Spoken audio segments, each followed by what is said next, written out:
People who have worked on those fake ghost hunter TV shows. What goes on behind the scenes? I did a tour in the Portland-Shanghai tunnels. Our host told us that one ghost show put dirt on the floor and squeezed against the brick walls of a completely open, finished basement to give the illusion of narrow, decrepit tunnels. I dated a guy who worked on Paranormal State and he told me that 99% of the spooky sounds and whatnot are added in post. Used to be on a show. Not a popular one and only a few episodes out there. It was a team of 3. An empath, an undecided, and myself, the skeptic. Well, my job was to debunk things on the show that the other 2, or occasional medium we had on, were claiming was paranormal. Every time I would debunk something, it never made it on the air. The empath, the owner, producer, didn't want to be proven wrong, I guess. For example, that meter they use to measure electromagnetic force, where the lights go from yellow to red, ours would go off randomly. Well, it wasn't random cause every time he power cycled a handheld camera or his tablet it would go off. I proved it was the burst of electricity or electrical field, IDK, from turning their devices on. Nope, never let that see the light of day. Cause it's a very common ghost hunting tool and you can't prove how it really works or else an exciting part of an investigation goes away forever. I love spooky stuff and the paranormal is really entertaining to me, but it sucked that he left out of skepticism because he thought it wouldn't draw people. I'm a fan of the original Ghost Hunters, where they would continuously prove that ghosts or haunting didn't exist, and present their finding to the homeowners to provide them relief. Even the main guy never admitted to hauntings, that was their thing. Once they got super popular they turned into just a normal ghost hunting show. I want a show, or to be a part of one, that does that. They go in, find something, and prove it wrong, but are still open to the idea and have fun with it. Because at that point if you do find something you genuinely can't explain, it has more weight because you're known to debunk nearly everything. I miss ghost hunting, it was a lot of fun to me, smiley face. I used to love those shows. Not that I believed them, but after a while got tired of every episode being like, Person A. Shush, did you hear that? Person B. No. I might be too late for this to be seen, but I actually did a full season of one of these. I'm a production sound mixer, meaning I record all of the sound on set. For a show like this, I'm wearing a recorder-mixer combo in a big bag attached to a harness, have wireless lav mics on all the cast, and I'm running around with a boom mic as well. I did a less popular, but still legit, show where we traveled around the country for about 6 months, almost non-stop. 3 days at a location, travel, 3 days at a location, travel, maybe with a full day off peppered in there somewhere. It was a brutal schedule but a super fun experience with a great crew that I am all still friends with to this day. We definitely became a little family in a way I haven't with many other crews in my career. There were about 12 of us in total between the camera team, me, producers, and Pa, plus a cast of I think 5 people, one of which is a very legit person in the paranormal world. I went into the whole thing not believing in ghosts at all and I left believing in ghosts slightly more, surprisingly, despite some of the BS our crew pulled. On our 3rd or 4th location shoot, I realized that there was a person on our crew who I had no idea what their actual job was considering I rarely saw him on shoot days and only on travel days and at meals. I asked one of the camera crew, who had done the previous season, and he told me he was the magic man. Apparently the dude's job was to make things happen while we were filming and doing walkthroughs of buildings. Anything from making light bulbs explode to creating creepy sounds to causing a bunch of stuff to fall off a table. I'm not gonna lie. He was very good at his job because I never saw him and some very creepy shit would happen without warning and he never told anyone what he was planning for each location. I can't say the one thing that really creeped me out on the show without revealing what show it was, but I genuinely can't believe one of the things that happened wasn't real. It involved digging up something that there was almost no way he could have buried without making it look like it had recently been buried. There was full undisturbed grass grown over the spot they dug into. To this day, it still creeps me out thinking about it. Overall, the only other time I felt scared or freaked out was once in a basement of a house in upstate NY. We were toward the end of the run and I was totally burnt out and just ready to get home to LA and see my girlfriend and dog.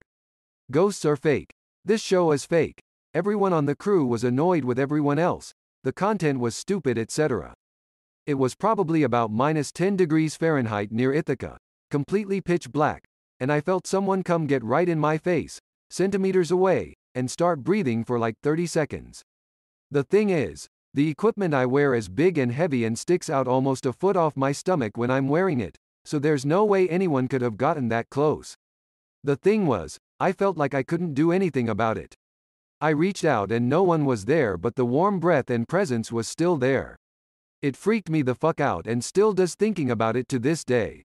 It was definitely a human presence and lined up with the story we were shooting. Best part about the job? Our production manager used to work for Marriott, so he was very loyal to that brand and always booked us in Marriott-affiliated properties, so we all were super platinum elite status for a long time at the end of the show. I ended up with like 10 free nights in Nice hotels by the end of the run to use for my girlfriend and I, not to mention loads of airline miles and status upgrades. Anyway, happy to answer other questions. Holy crap, what was that? 3-minute commercial break. Oh, it was nothing. You have to pretend that what you're doing is worthwhile in order to keep the energy up on the cast. Crew, I've been a few where it was acknowledged that it was all BS, and let me tell you, it makes for a truly miserable filming experience. I've been to Tombstone, as several times when growing up, maybe around 10. Brothers were around 12 to 16, and my dad got me and my brothers into the Birdcage Theater late at night. Thinking midnight plus. Just one dude got us in for like $80 and a case of beer. Anyways, some of the exact shit that happened in a Ghost Hunters show that happened when I was there. Like shit falling over or loud bangs. Ghost Hunters were all convinced it was a haunting, and I did too when I was a kid. The guy that got us in just started bitching about old wood and how the place is falling apart, lol. They spray the whole place with ghost spray before they start to get rid of any real ghosts. My summer job was as a tour guide at an upstate NY French and Indian War fort that the ghost hunters visited a few years back to hunt for ghosts. Between fighting and smallpox, hundreds of men died there. I worked the 1 to 10 p.m. shift, which included doing a final round, turning off the lights and securing doors. I was alone and walked the entire unit nightly for 2 years of summers. Never saw a damn thing. One of those shows filmed at an old house where I worked. I never saw the episode, but my boss reported their findings to us and we all laughed. Things like hearing noises in a room designed to amplify noises across the room, a whispering ceiling. I believe there's one at Monticello, and detecting motion where there's almost certainly a vermin infestation. Not only were most of the things easily explained, many of them were by design from the original prankster owner. Never worked on a show but have done paranormal investigation for years. Done many famous places in my country and met several people, in the industry, mediums, etc. Many were quite bad, a couple were awful, clearly throwing things from their pockets when the lights were off, etc. I'm fully of the opinion that these shows are fake. Here's the dirty secret. Paranormal investigation is very, very boring. 99% of the time you're sat in the dark trying to hear stuff. I think most TV stations realized after a few episodes and pressurized the shows into faking stuff, or at least coming up with nebulous evidence that can't be disputed on TV, smells, feelings, etc. Doing more psychological experiments at sites is a lot more interesting. I haven't worked on one. But one was done on a bar near my house that was supposedly haunted. Everything was based on flying things. Glasses falling off shelves. Beverage hoses, flying off their places they're held. The crew proved there were ghosts by setting up a mock bar scene and putting salt around the bottom of all the glasses and left for the night with cameras. Sure enough, the footage showed all the glasses cups moving around, and the salt barriers were all disrupted. It was like 100% of the glasses had moved in some shape or form. What the fucking show failed to mention is that the bar is literally under an overpass for a train, and at a train station. The moving items are just because trains are coming by, and the building is about 50 feet from the train tracks. I dated a nice girl once who had an ex-boyfriend whose ex-con stepfather was a guest on a ghost hunter show. It was an episode about a haunted, cursed car in South EMA. At the end of the episode they made it seem like they destroyed the car in a trash compactor, but in reality the car was never destroyed and remains in the guy's yard to this day. So, for this reason, I imagine there is a lot of fake situations created on these shows. If I recall, they paid him $10,000 for his story and time. The guy turned out to have various personality disorders and believed his car talked to him and prevented him from ever finding work, but honestly I think he just made it up as an excuse not to work, doubled down, and somehow he ended up on this show. Almost all the ghosts are trapped by producers at other locations and released in places the location scout thinks are spooky. After they are recorded, the ghosts are trapped and returned to storage until the next taping. Not on a show, but I was watching one of these shows while my friend who was a wildlife biology major was studying for exams. The guys on the show were making a big deal out of a ghost talking to them and all of a sudden she perked up. That's a insert technical Latin name here, frog. We looked it up online too and sure enough, identical sound. To me it sounded believable enough. It was a sort of freaky groan that could have been a ghost attempting a word. But it was pretty hilarious, it was just a frog. Follow-up question.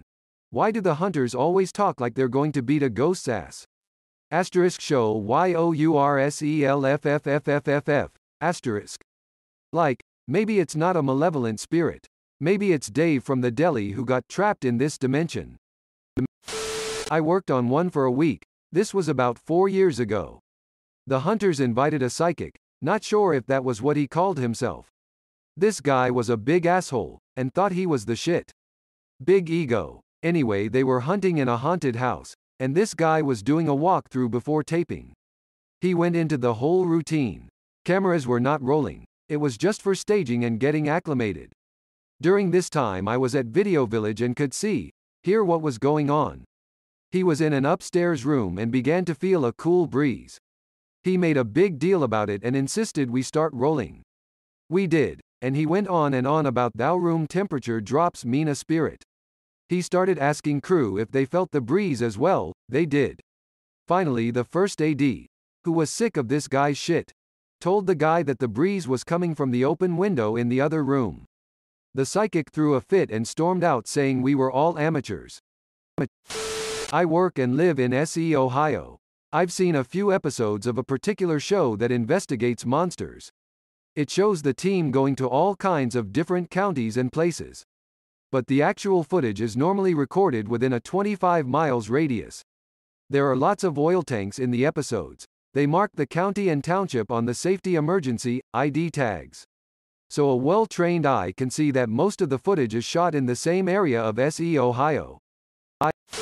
That Ghost Hunters show did an episode in a large, old building where I work. Rather not say the name. I laughed out loud throughout the episode at the idiocy. For example, they were taping in a freight elevator. Damn thing is in need of repair and has been for years. When it did a little jolt just before taking off, the hosts insisted that was supernatural in origin. Nah, that's what it does every time it moves. And it continued from there. Every single thing they said proved ghosts had a perfectly simple explanation.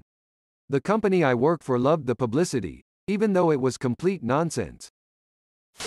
I worked in the same building to the UK reality paranormal show Most Haunted. It's a show where a C-list celebrity from Stockport basically takes a team of mediums and a camera crew into haunted places and they film themselves trying to get a reaction from ghosts. The ridiculous thing is that this show is actually a spin-off from a one-off Halloween show of the same vein that was blatantly faked. Edit to say, I think it was called Ghost Hunting Live. Edit 2. No, it was called Ghostwatch. Thanks to you. What's her name 1983, but anyway. The entire crew of that show would often chat with our team and laugh at how fake the mediums being possessed were. Supposedly taking on the actions of the ghost and allowing the spirit to talk through them.